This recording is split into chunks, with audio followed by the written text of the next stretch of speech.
Hello everyone, मैं doctor Rupnarayan Aswal आज आपके साथ में। आज हम चर्चा करेंगे बीए थर्ड ईयर के इतिहास के विद्यार्थियों के लिए। मैं आपको बता दूं कि आपके लिए बीए थर्ड ईयर में जैसा कि मैंने आपको पहली कक्षा में बता दिया था कि बीए थर्ड ईयर में 2 प्रश्न पत्र आपके लिए रखे गए हैं। पहला प्रश्न पत्र है आधुनिक भारत का इतिहास और द्वितीय जो प्रश्न पत्र है उसका नाम है विश्व का इतिहास। तो मैं आपको बता दूं कि आज हम द्वितीय प्रश्न पत्र के बारे में चर्चा करने जा रहे हैं। द्वितीय प्रश्न पत्र के लिए आपके सामने मैंने यहाँ सिलेबस लिखा हुआ है। आज हम चर्चा करेंगे द्वितीय प्रश्न पत्र के सिलेबस के बारे में। मैं आपको बता दूं कि बीए थर्ड ईयर में आपके लिए जो हिस्ट्री सब्जेक्ट है, हिस्ट्री सब्जेक्ट में जो सेकंड पेपर है उस सेकंड सब्जेक्ट का नाम है विश्व का इतिहास।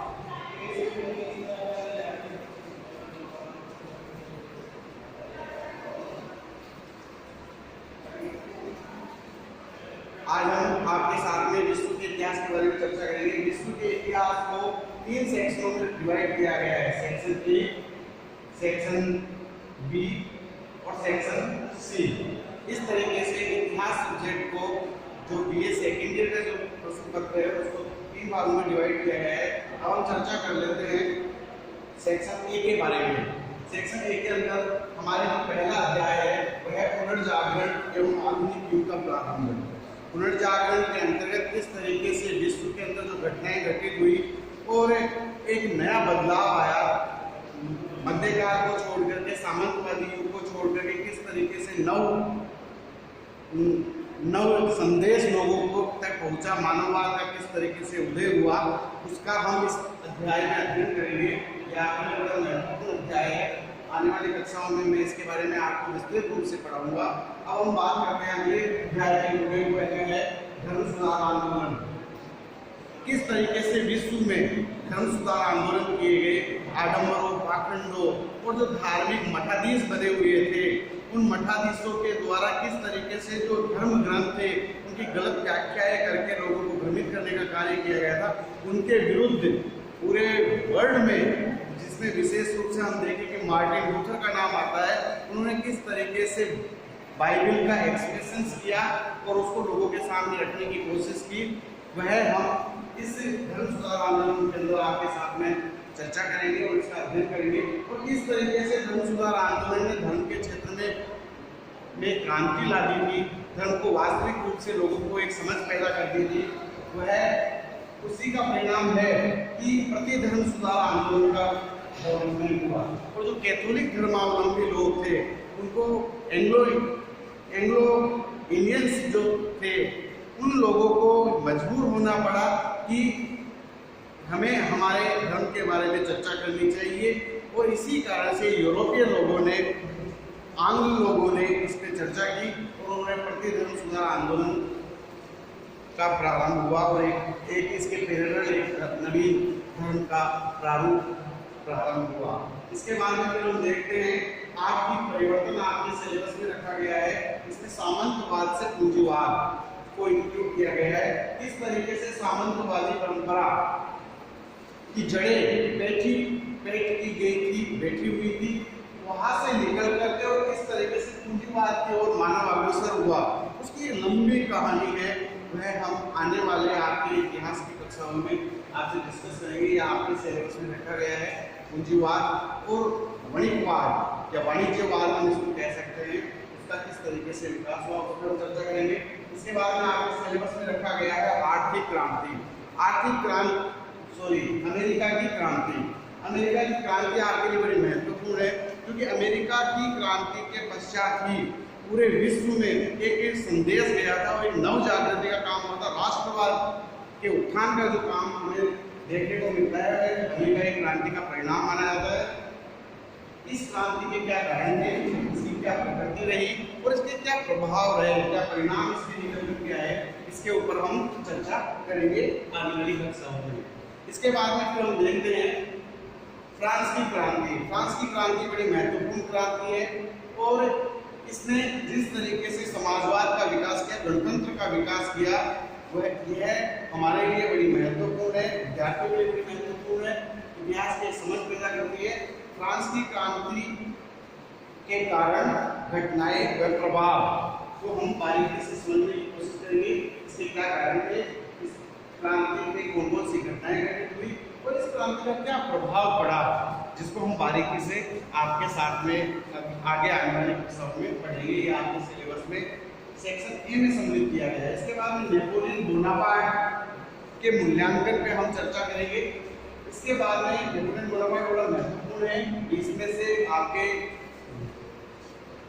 परीक्षा में प्रश्न पूछे जाते रहे हैं और आगे भी आने की पूरी संभावना है।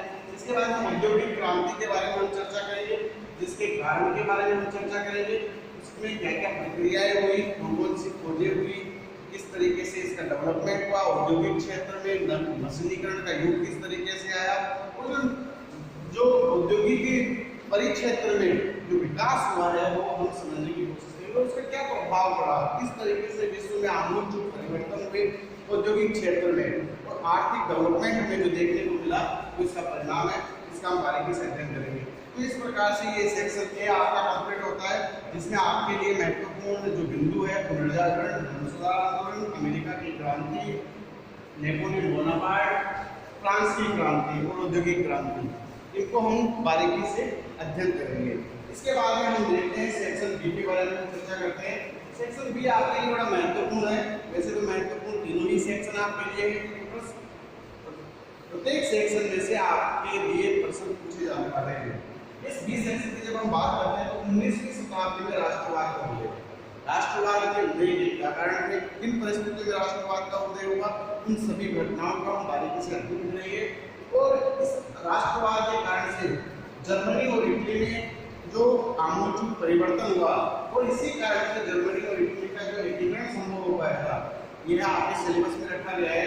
किस तरीके से जर्मनी के एकीकरण में बिस्मार्क ने अपना योगदान दिया, इटली के एकीकरण में गेरिबाल्डी, केवल और मेजिनी के योगदान की हम चर्चा करेंगे। बड़ा ही महत्वपूर्ण बिंदु ये आपके लिए है, जिसको हम आने वाली कक्षाओं में आपको अच्छे से समझाएंगे और अध्ययन करेंगे। इसके बाद में रूढ़िवादिता का युग का जो प्रारंभ है उसके बारे में हम चर्चा करेंगे। किस तरीके से रूढ़िवादी परंपराएं विश्व में पुनः अपनी जड़ें फैलाने का काम कर रही थी, तो उनको रोकने के लिए क्या हुआ, 1830 की क्रांति हुई और 1818 की क्रांति हुई।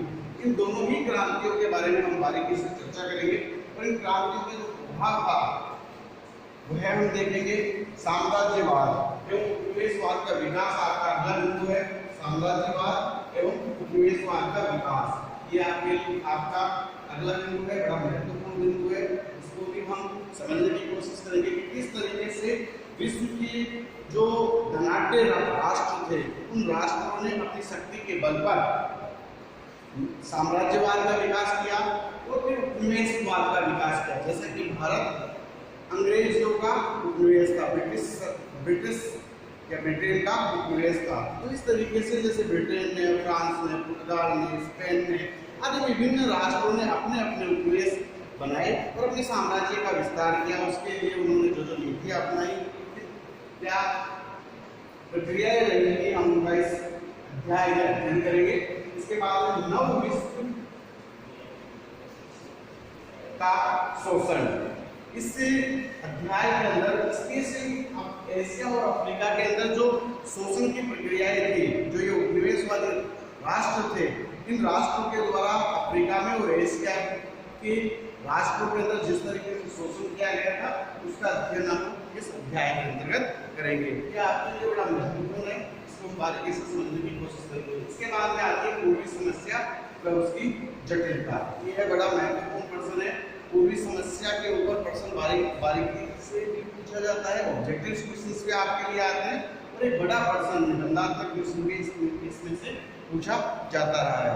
इसलिए आपको इसके बारे में पढ़ने की और समझने की आवश्यकता होगी। इसके बाद में चीन में यूरोप के साम्राज्यवाद की प्रवृत्ति, यह आपके लिए बड़ा महत्वपूर्ण है क्योंकि चीन विश्व को सदैव से ही प्रभावित करता रहा है और यूरोपीय साम्राज्यवाद की प्रवृत्ति कैसी रही और उसमें चीन का उससे कैसे अटैचमेंट रहा है, चीन किस यूरोप किस तरीके से चीन में अपना प्रभाव बढ़ाने की कोशिश करता है और चीन किस तरीके से अपने आप को उससे अलग रखने का प्रयास करता है। बड़ा किस्म किस्म की जो घटनाएं हैं उसको मैं आने वाली कक्षाओं में आगे साथ में अध्ययन के माध्यम से और कक्षाओं के माध्यम से आप तक पहुंचाने की कोशिश करूंगा। 1911 की चीनी क्रांति बड़ी महत्वपूर्ण है। ये एक बड़ा पर्सन निबंधात्मक क्वेश्चन आपके लिए आता है। सन्याल सेन के सिद्धांत और उसकी जो भूमिका रही है उसके बारे में भी हम इस अध्याय में चर्चा करेंगे। इसके बाद में आपके जो बिंदु है अगला है जापान का आधुनिकीकरण। यह बड़ा महत्वपूर्ण अध्याय है। जापान का आधुनिकीकरण मेजिनी युग से रिलेटेड किस तरीके से जापान ने अपना विकास किया और अपने को विश्व शक्ति के रूप में प्रतिस्थापित करने का काम किया, वह हम इस अध्याय के अंदर समझेंगे और अध्ययन करेंगे। इसके बाद में प्रथम विश्व युद्ध के कारण और उसके परिणाम, फर्स्ट वर्ल्ड वार जो हुआ उसके क्या कारण थे, क्या परिस्थितियाँ थी, क्या घटनाएं थी, उनका हम बारीकी से अध्ययन करेंगे और उसके क्या परिणाम निकल कर के आए उनको हम जानने की कोशिश करेंगे। उसके परिणाम के स्वरूप एक महत्वपूर्ण जो घटना घटी थी वह थी राष्ट्र संघ की स्थापना। विश्व के विभिन्न राष्ट्रों ने मिलकर के एक संगठन का निर्माण किया था जिसे राष्ट्र संघ के नाम से जाना जाता है। इसके द्वारा किए गए कार्यों और इसकी विभिन्न जो गतिविधियां थी उनका भी हम अध्ययन करेंगे। तो इस तरीके से आपका ये सेक्शन बी कंप्लीट होता है और अब हम चर्चा करेंगे आपके सेक्शन सी के बारे में। सेक्शन सी तो अंतिम जो सेक्शन है आपके लिए बड़ा महत्वपूर्ण है। इसमें जो आपके लिए पहला अध्याय है वह है 1917 की रूसी क्रांति।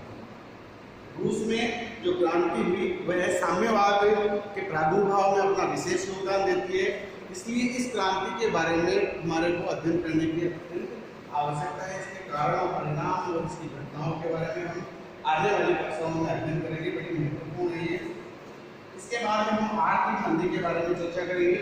आर्थिक मंदी पूरे विश्व को झकझोर के रख दी थी, जिसने लोगों में भयावह वातावरण बना दिया था। पूरा विश्व आर्थिक मंदी की चपेट में आ गया था। बैंक आदि बंद हो चुके थे, बाजार की हालत खराब हो गई थी। उसके कारण और उसके प्रभाव के बारे में हम अध्ययन करेंगे और उसका क्या समाधान निकला, किस तरीके से अलग अलग राष्ट्रों ने और उनके राष्ट्राध्यक्षों ने अपने नेतृत्व में अपने राष्ट्र को आर्थिक मंदी से निकालने का जो काम किया था उसका हम अध्ययन इस अध्याय के अंतर्गत करेंगे। इसके बाद में आपका जो बिंदु आता है वह है इटली में फांसीवाद। यह बड़ा महत्वपूर्ण अध्याय है।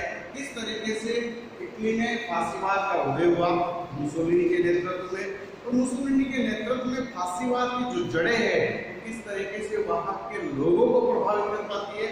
फांसीवाद का जो प्रभाव था, उसके फांसीवादी जो घटनाएं हैं और उसने किस तरीके से राष्ट्रवाद के चरम को पहुंचा करके और लोगों को और पूरे विश्व में एक ऐसा वातावरण तैयार कर दिया था जिससे एक युद्धात्मक स्थिति पैदा हो गई थी। तो इसका हम बारीकी से अध्ययन करेंगे। इसी के साथ हम जर्मनी में नाजीवाद का भी अध्ययन करेंगे।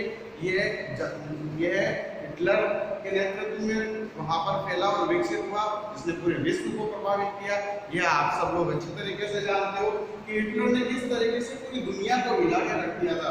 तो ये फांसीवादी और नाजीवादी जो घटनाएं हैं वह हम बारीकी से समझने की कोशिश करेंगे। इसके बाद में द्वितीय विश्व युद्ध की घटना को हम अध्ययन करेंगे, बारीकी से इसको भी समझने की कोशिश करेंगे। इसके क्या कारण थे, इसके क्या परिणाम थे और इसका क्या प्रभाव निकला, इसको हम बारीकी से समझेंगे। इसके बाद में आपके लिए आता है संयुक्त राष्ट्र संघ। जिस तरीके से प्रथम विश्व युद्ध के उपरांत राष्ट्र संघ की स्थापना हुई थी, जो आगे बी सेक्शन में था, यहाँ सी सेक्शन में द्वितीय विश्व युद्ध है। और द्वितीय विश्व युद्ध के बाद में कौन से संघ की स्थापना हुई? संयुक्त राष्ट्र संघ की स्थापना हुई। उसके क्या उद्देश्य थे, उसकी क्या क्या उपलब्धियां रही और उसकी क्या लिमिटेशंस थी, क्या सीमाएं थी, और विभिन्न तरीके से आज भी संयुक्त राष्ट्र संघ अपना काम कर रहा है। तो यह हमारे लिए बड़ा महत्वपूर्ण है। इसको हम बारीकी से आने वाली कक्षा में अध्ययन करेंगे। इसके बाद 1949 की चीनी क्रांति बड़ी महत्वपूर्ण है। 1949 की चीनी क्रांति ने किस तरीके से चीन को पुनरुत्थान की ओर लेकर के गए और उसमें साम्यवाद का प्रभाव बढ़ता चला गया। चीन विश्व के विभिन्न राष्ट्रों से अलग होकर के अपने आप को उत्तरोत्तर विकसित करता हुआ आगे बढ़ता चला गया। तो इस क्रांति के क्या प्रभाव निकल कर के आए, क्या क्या घटनाएं इसमें घटित हुई, उन सबका हम बारीकी से अध्ययन करेंगे। इसके बाद में जो बिंदु आता है वो है शीत युद्ध। शीत युद्ध की घटना बड़ी महत्वपूर्ण है। किस तरीके से अमेरिका और रूस आमने सामने खड़े हो जाते हैं, लेकिन युद्ध की स्थिति में नहीं होते हैं। युद्ध की स्थिति में नहीं होने के बावजूद भी उनके द्वारा युद्ध का जो वातावरण बनाया गया था, एक दूसरे को फाइट करने का, एक दूसरे से फाइट करने का जो उनका संघर्ष चल रहा था, फाइट जो उनकी चल रही थी, उसका हम इसमें अध्ययन करेंगे। और इस वाक युद्ध को हम बारीकी से समझने की कोशिश करेंगे। इसके बाद में आता है तृतीय विश्व का उदय। किस तरीके से तीसरे विश्व का उदय होता है। जो छोटे छोटे विकसित राष्ट्र थे, अविकसित राष्ट्र से विकसित राष्ट्र की श्रेणी में जो जा रहे थे, उनके द्वारा जो तृतीय विश्व का अभ्युदय जो हुआ है वो हमारे लिए बड़ा महत्वपूर्ण है। उसको भी हम समझने की कोशिश करेंगे। और इस तृतीय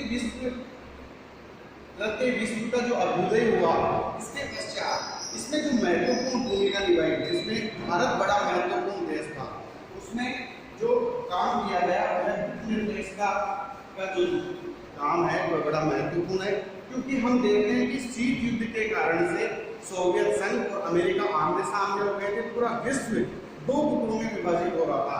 लेकिन ऐसी परिस्थिति के अंदर भारत के नेतृत्व में गुट निरपेक्ष आंदोलन का प्रारंभ होता है और पूरे विश्व को एक संदेश दिया जाता है कि एक ऐसा गुट भी है, एक ऐसा समूह भी है जो युद्ध नहीं चाहता है, और वह इन दोनों ही गुटों से अलग हटके, पूंजीवाद और साम्यवाद, इन दोनों ही गुटों से अलग हटके गुट निरपेक्षता की नीति को फॉलो कर रहा है।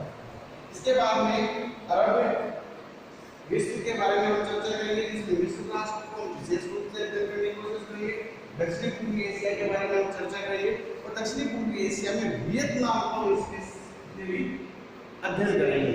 इसके बाद में हम देखते हैं कि अफ्रीका की रंग-भेद से लोकतंत्र की ओर।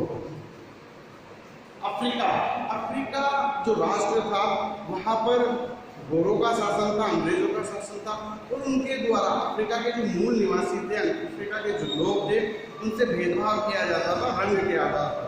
तो अफ्रीका में रंग भेद से लोकतंत्र वहाँ डेवलप हुआ, वहाँ राष्ट्रवाद का उदय हुआ, और राष्ट्रवाद के उदय के पश्चात हम देखते हैं कि आम जन ने आंदोलन प्रारंभ किया और उस आंदोलन से लोकतंत्र विशेष रूप से प्रभावित होता चला गया और वह अपने स्वतंत्रता को प्राप्त करता चला गया। तो इस तरीके से इस अध्याय में अफ्रीका रंग भेद से लोकतंत्र की ओर इस अध्याय में हम आने वाली कक्षा में अध्ययन करने का प्रयास करेंगे। इसके बाद में आपका जो अध्याय है वह सोवियत विघटन, इस तरीके से रूस का विघटन हुआ और उसका क्या प्रभाव विभिन्न राष्ट्रों पर पड़ा, पूरे विश्व पर पड़ा, उसको हम समझने की कोशिश करेंगे। इसके बाद में एक ध्रुवीय विश्व, पूरा विश्व एक ध्रुवीय स्थिति के अंतर्गत आ गया और भूमंडलीकरण हुआ। पूरे वर्ल्ड का क्या हो गया? भूमंडलीकरण हो गया। ग्लोबलाइजेशन का युग प्रारंभ होता है और उसका क्या प्रभाव पड़ा है इसको भी हम हमारे अध्याय में समझने की कोशिश करेंगे। आने वाली कक्षा में आपको हम अच्छे से इन टॉपिकों के बारे में, इन अध्यायों के बारे में खोल करके समझाने की कोशिश करेंगे। विस्तृत रूप से हम इसके ऊपर चर्चा करेंगे और अध्ययन करेंगे। मैं आशा करता हूँ कि बीए थर्ड ईयर के स्टूडेंटों को इस बीए सेकेंड ईयर का जो ये मैंने बीए थर्ड ईयर का जो सेकंड पेपर मैंने डाला है उसमें काफ़ी लाभ मिलेगा और वह इस सिलेबस के आधार पर अपनी आने वाली परीक्षाओं में अच्छे मार्क्स प्राप्त कर सकते हैं, क्योंकि सिलेबस का अध्ययन करने के पश्चात आपको ये आभास हो जाता है कि हमारे को आने वाली परीक्षा में कहाँ से किस टॉपिक को अच्छे से तैयार करना है और किस टॉपिक को हमें विशेष रूप से तैयार करना है, कहाँ से निबंधात्मक प्रश्न आ सकते हैं कहाँ से लघुरात्मक प्रश्न आ सकते हैं और कहाँ से अति लघुरात्मक प्रश्न आ सकते हैं। मैं आशा करता हूँ कि आपको इसका काफ़ी फायदा मिलेगा और आप इसका अध्ययन करके लाभान्वित होंगे। अगली कक्षा के लिए आप बने रहे।